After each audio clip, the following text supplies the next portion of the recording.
Nah, hujah kedua yang mudah lagi menurut Quran itu begini. Sekarang misalnya ya, yuridu wa bikumul yusra, Allah itu menghendaki mudah. Itu kalau kita maknani, itu gampang. Misalnya begini, ya ini yang ada ya, nyata dalam sejarah. Ada berhala terpahat dari batu, namanya Lata, Uzza, Manat, gitu, Lata, Uzza, Manat. Terus ada yang beberapa yang namanya nggak disebut Quran, kata Hubal, kata apa? Hubal. Oleh orang-orang kafir jahiliyah, Lata itu disembah, dikatakan Tuhan. Uzza juga dikatakan apa? Tuhan. Itu kata Allah. In hiya illa asmaun samaitumuha antum wa abaukum, itu hanya nama yang kamu ciptakan. Makanya Allah ngendikan kalau barang tidak benar istilah kaburos kalimatan takhruju min afwahim. Niki rungokno nggih kanca-kanca terutama sing hafal Quran. Misalnya aku darani Mustafa iku ganteng, Mustafa iku sugih. Itu namanya kalimat yang keluar dari mulut saya, tapi hakikatnya kan tidak ada. Nyatane ora ganteng, nyatane ora sugih. Tapi ini menjadi kalimat karena kadung keluar dari mulut. Kula baleni. Tapi ini menjadi kalimat karena kadung keluar dari apa? Mulut. Misalnya saya bilang, wah Ruhin rambutnya lurus, alim, ganteng, pinter. Ini hanya keluarnya kalimat yang keluar dari mulut, tapi kan nggak ada kenyataannya. Nah, ketika orang kafir bilang berhala itu Tuhan, itu kalimat yang keluar dari mulut. Nah, kalau hakikatnya ya batu, bukan Tuhan. Hakikatnya itu batu. Berarti namane pangeran Lata Uzza itu batu apa pangeran? Batu. Nah, makanya kalau Allah mengkritik orang kafir, misalnya Allah dikatakan punya anak, Yesus itu Tuhan. Ngendikane Allah napa kaburas kalimatan takhruju min afwahim. Sungguh kalimat itu satu kalimat yang salah, tapi yang kadung keluar dari mulut mereka. Jadi nomor dua ada kalimat yang memang benar. Seperti saya mengatakan 1 ditambah 1 2, 2 tambah 2 4. Nah itu baru hak karena nyata. Dikatakan apa enggak dikatakan ya tetap 2 ditambah 2 4. Sama dengan la ilaha illallah. Jadi la ilaha illallah itu sudah wujud sebelum dunia ngakui la ilaha illallah itu sudah ada apa belum? Kalau bedai. Sebelum ada orang Islam di seluruh dunia, Allah satu itu sudah wujud belum? Sudah. Kenyataan ini sudah ada belum? Sudah. Lah berhubung sudah kadung ada, kita hanya menyaksikan asyhadu, saya bersaksi, a'lamu, saya tahu. Karena sudah ada, makanya disebut fa'lam annahu la ilaha illallah. Wong sudah ada, kita tinggal tahu, tinggal bersaksi. Nah, kalau yang tidak ada itu mbok dikatakan pun tetap tidak ada, itu hanya jadi kalimat yang keluar dari mulut, wong barangnya tidak ada. Itu disebut apa? Kaburas kalimatan takhruju min afwahim. Iyaquluna illa kadziba. Jadi kalimatnya itu ada, tapi fakta yang ditunjuk kalimat itu tidak ada. Faham ya lah. Mulanya ciri utama agama itu kul ja'al haqqu wa zahaqal batil. Barang hak itu pasti ada, yaitu Allah. Barang batil ya pasti tidak ada. Pangeran telu itu tidak ada. Watu jadi pangeran ora ono. Santet ngasari dadekno aku mati ku ora ono. Mulane kula nek santet wong ora tau ndonga tolak santet. Wong cara kula santet mboten enten. Nah, percaya jajal nggak sih mati aku, paham gitu. Jadi gitu. Memang nggak ada. Lho soal misalnya, tapi wonten Gus yang mati, ono dome ning wetenge ngene. Ya sing ono dom. Iku jenenge ora santet biasa wedok. Lah nek mati kena santet itu biasa kepelides truk ya mati. Kena virus. Cara kula dipanteni santet itu malah lambat, kadang 3 dina lagi mati. Cas pleng truk. Cas pleng meneh pesawat. Jadi niku yang paling angel nih gue bab tauhid. Sebenarnya tauhid itu gampang, buatan jelimet.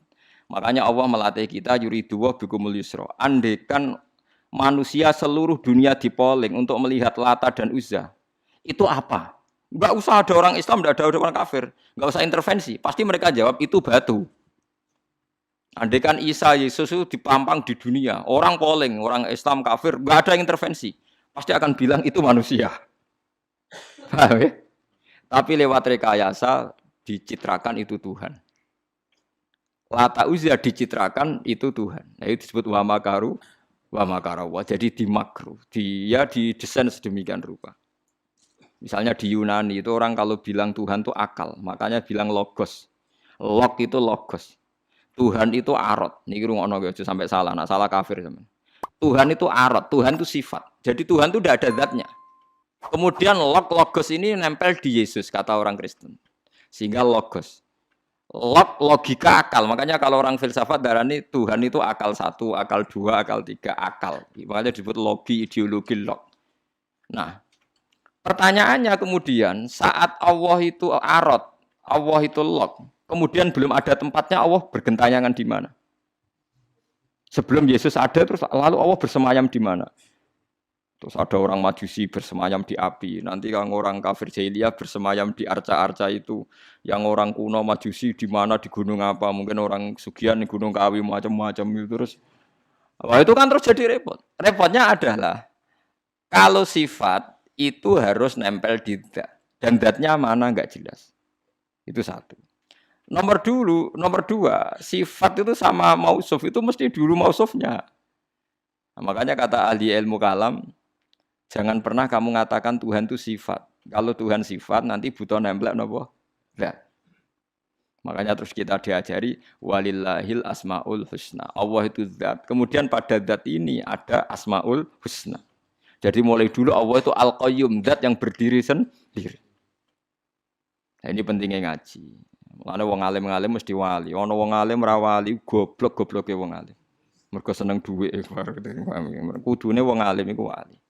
Mulane Imam Syafi'i ketika disebutno wali si A wali si B. Nah aku ra wali ning dunya ora ana wali. Dadi idza lam takunil ulama auliya alillah fama ala wajil ardi min waliyin. Nah ulama wis gak wali ning dunya wis ora ana napa wali. Karena hanya ulama yang bisa menjelaskan kenapa harus ada tauhid. Nah, ulama ngerti logikanya. Fa'lam annahu la ilaha illallah. Kamu tahu. Bisa diketahui itu karena barangnya sudah hak, sudah wujud. Kalau barangnya belum wujud kan tidak bisa diketahui. Misalnya begini.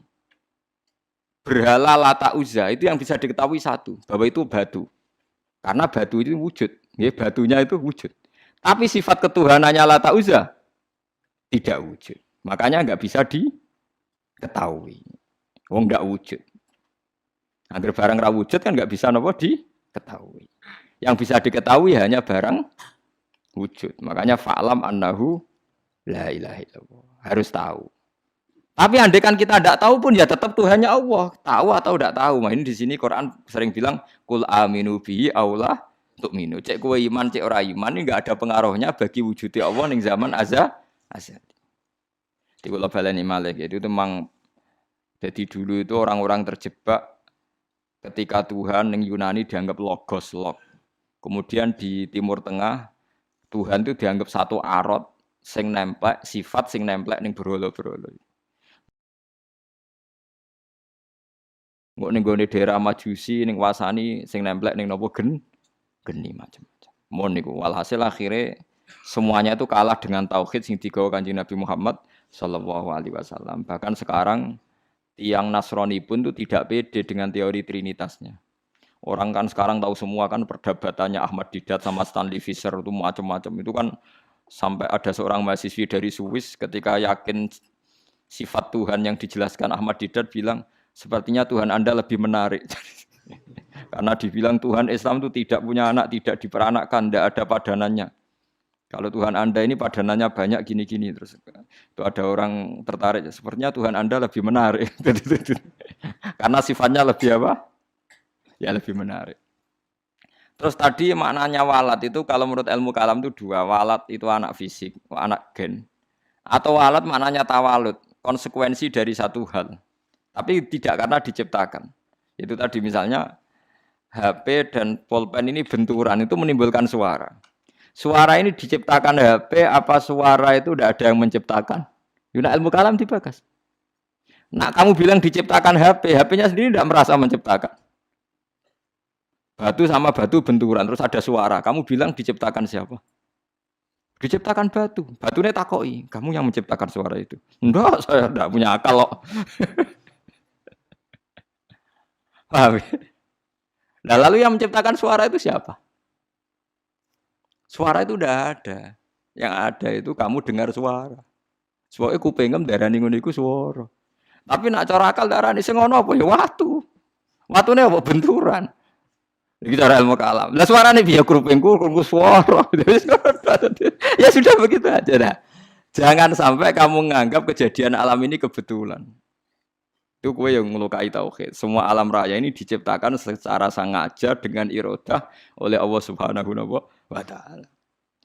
Jadi lam yatawallat min wujudihi syai'un. Jangan sampai kamu berkeyakinan setelah Allah wujud otomatis makhluknya wujud. Berarti wujudnya makhluk tanpa kehendak Allah. Itu keliru. Itu ya termasuk tawalud. Kalau kamu meyakini begitu berarti terjadi keyakinan apa? Tawalud. Setelah ada Allah otomatis makhluknya ada. Itu ya dosa besar. Kafir. Nah, terima dosa besar tapi apa? Kafir.